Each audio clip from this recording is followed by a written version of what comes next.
श्री राधे राधे।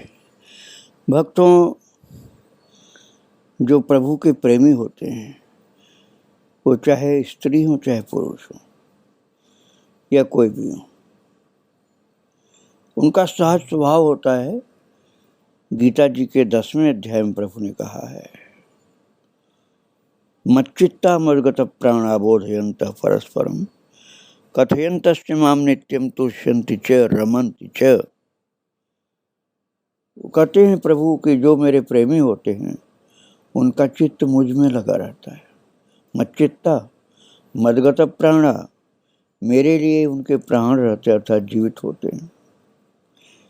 बोधयन्तः परस्परम, और एक दूसरे को भगवान के विषय में अर्थात प्रभु कहते हैं मेरे विषय में बोध कराते हैं।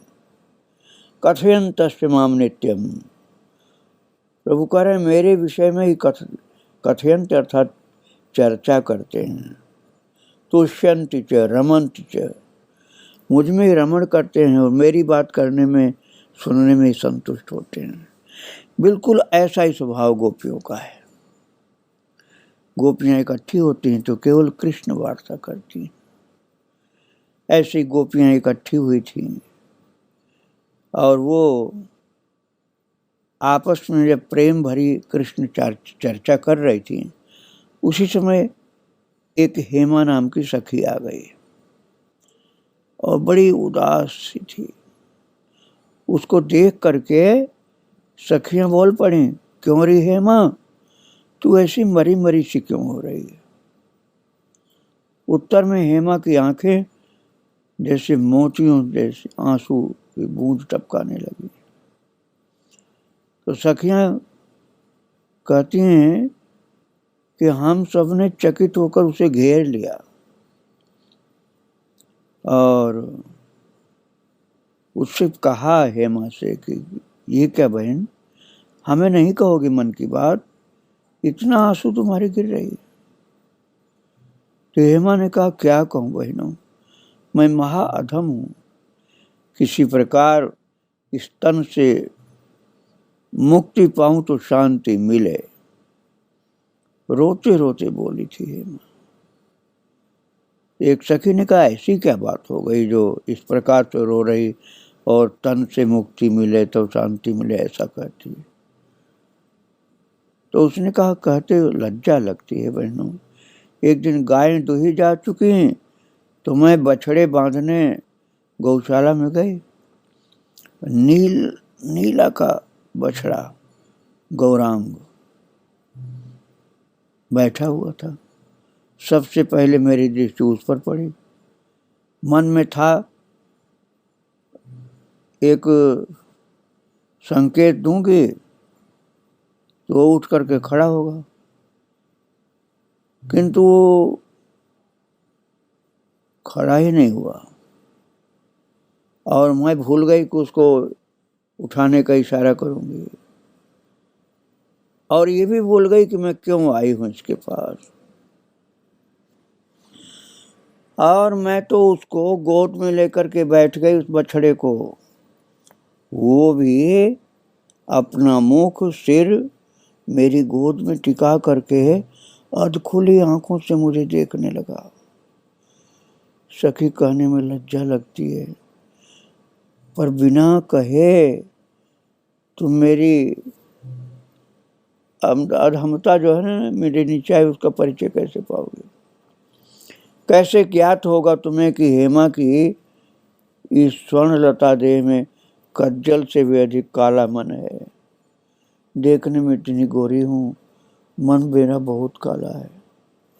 क्या कहूँ, गौरांग के स्पर्श मात्र से मुझे रोमांचित अपना शरीर दिखलाई पड़ा। आनंद से उद्वेलित हो गया शरीर मेरा, और जो अधखुले नेत्रों की दृष्टि से मुझे देख रहा था ना बछड़ा,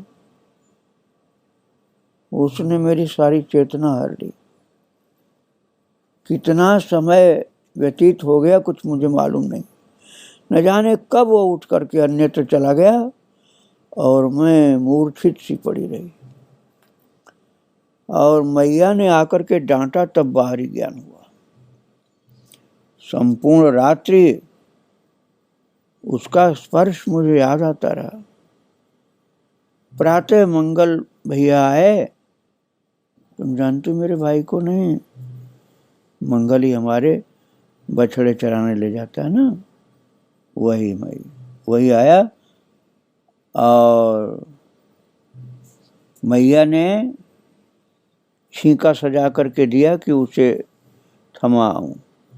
मैं खिड़क में जा करके अर्थात गौशाला में जा करके उसे देने लगी तो उसने हंस करके मेरी ओर देखा और बोला, इसमें क्या है, पकवान रखें सखी। और उसकी दृष्टि, उसकी हंसी और स्वर ने मेरी वही स्थिति कर दी जो गौरांग नाम के बछड़े के स्पर्श से हुई थी। मुझे स्मरण ही नहीं रहा कि हेमा बहन कहने वाला मंगल आज मुझे सखी क्यों कह रहा है। वो तो सदा मुझे हेमा बहन कहता था और आज सखी सखी बोल रहा था। बहनों में महाअधम हूं, तुम सब मुझसे घृणा करो, मुझे धिक्कारो। और महाराज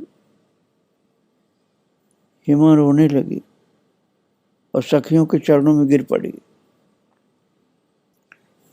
और सखियां बोली, सुन हेमा, तू धैर्य धारण कर और हमारी बात सुन। ये कोई तेरे साथ ही अकेला नहीं है कि तू व्यथा हो रही है तुझको। अरे ये सब थोड़े बहुत अंतर सबके साथ गुजर रही है। महीने भर से जड़ चेतन और मनुष्य सबकी मतिगति पलट गई है। क्या नहीं देखती? पहले सब के सब बछड़े और बालक श्याम सुंदर के साथ वन से लौट करके नंद भवन ही जाते थे। वहां से गोप आकर के अपने अपने बछड़े लेकर आते थे। गोपियां रात होने पर बालकों को बहला फुसला करके ला पाती थी। कोई श्याम सुंदर का साथ छोड़ना नहीं चाहता था। और अब तो सब बालक अपने अपने बछड़े लेकर सीधे घर जाते हैं। कोई भी तो श्याम के साथ नंद भवन नहीं जाता। पहले प्रातः होते ही बालक नंद भवन इकट्ठे हो जाते थे, उनके साथ ही बाहर निकलते थे। और अब अपने घर के सामने आने पर बछड़े लेकर रास्ते पर ही समूह में मिल जाते हैं। और रास्ते में हम प्रातः सायं देखती हैं सब अपने आप में मगन नाचते गाते चलते हैं। कोई कृष्ण बलदाऊ से विशेष प्रीति नहीं दिखाते। पहले तो बिछुड़ते हैं तो जैसे प्राणों को कोई शरीर से अलग कर रहा हो, ऐसे व्याकुल होते थे। एक सखी बोली, सच कहती वसुधा। विद्या बोली, पहले तो बछड़े भी फिर फिर करके कहानियों को निहारते, दौड़ दौड़ करके सूंघते, अब तो ऐसा नहीं करते, क्या बात है? एक ने कहा, हाँ बहन, अब तो कोई श्याम सुंदर की बात नहीं करता, सब बड़े बूढ़े गोपी गोपी जितने हैं अपने छोरे बछड़ों की बात करते हैं। पहले तो ब्रज में श्याम को छोड़ और कोई चर्चा भी नहीं थी। ये क्या बात हुई, कुछ समझ में नहीं आता है। कुछ रहस्य तो है। अरे बहनों, ये ऋषि मुनि श्याम सुंदर को नारायण के समान बताते हैं, इसी से सबके मन प्राण उनमें लगे रहते हैं। किंतु महीने भर से क्या हुआ समझ में नहीं आता, किससे पूछें। एक ने कहा, श्री कीर्ति किशोरी के पास अर्थात राधा रानी के पास अवश्य इसका कुछ उत्तर होगा। अरे देखो, विशाखा जी आ रही। तो सखियां कहती हैं, हम लोग उठ करके उनसे यथा योग्य मिली। उनके बैठ जाने पर प्रज्ञा ने कहा, ये सब क्या हो रहा है जीजी?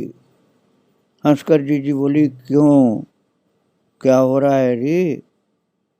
और उनकी दृष्टि में एक रहस्य सा कौंध गया। बोले, ये ग्वाल बाल गोप गोपियां और बछड़ों ने सारे ब्रज की गति मति उलट दिए, बरसाने का क्या हाल है? उन्होंने कहा, हाल क्या है, जो यहाँ वही वहां भी होगा। जी हंस करके बोलने लगी, हम कोई अलग हैं, जैसे यहाँ वैसे वहाँ। तो एक साथ कई बोल पड़ी, ये क्या है, कैसे हो गया ऐसा, क्या हुआ, यह तो मुझे ज्ञात नहीं। किंतु श्री किशोरी जी ने कहलवाया है कि कोई सखी अपनी इच्छा से किसी गोप बालक और बछड़ों के साथ जो वन में जाते हैं ना, उनसे न बोले न स्पर्श करे, यहाँ तक कि समीप भी न जाए, चाहे वो अपना सगा भाई ही हो, उसके पास न जाए। और तो और उनकी ओर निगाह उठा के देखे भी नहीं। सखियां चकित होकर विशाखा जी का मुख देखने लगी कि क्या करें। एक ने कहा, अरे बहनों, तुम जानती नहीं, इन दिनों तुम्हारे भाई भाई नहीं है, बछड़े बछड़े नहीं है।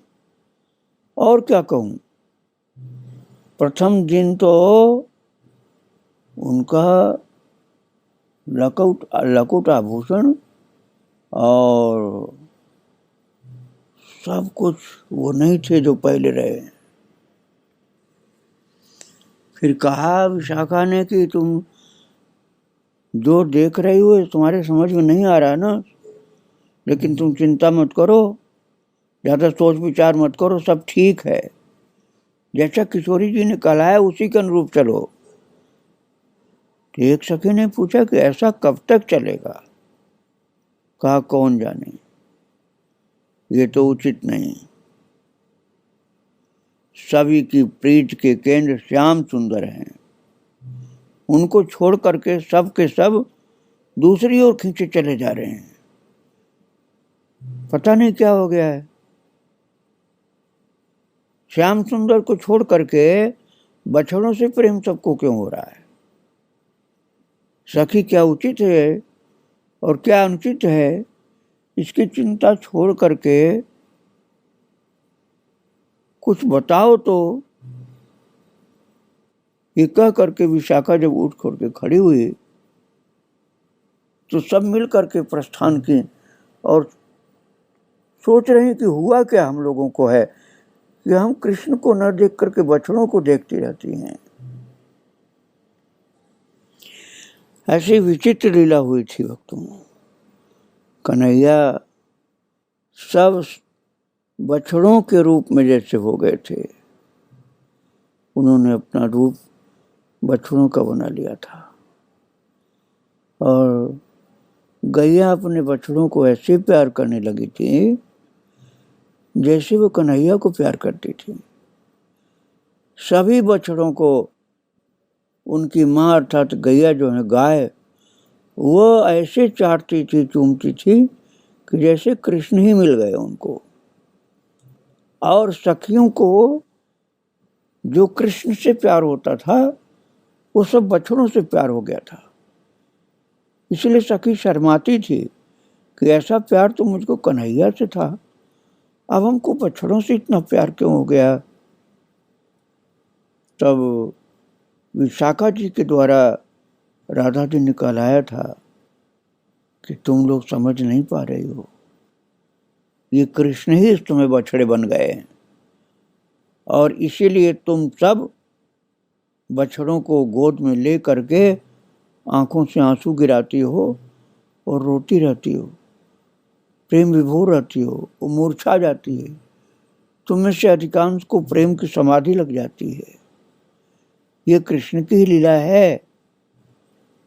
लेकिन ये कहाँ पता था उस समय किसी सखी को कि कन्हैया ने किस लिए लीला की है।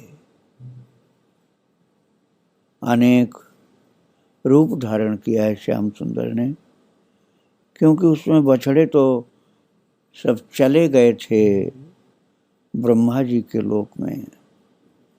ब्रह्मा जी उनका हरण कर लिए थे, वत्सहरण कर लिया था, बछड़ों को चुरा ले गए थे।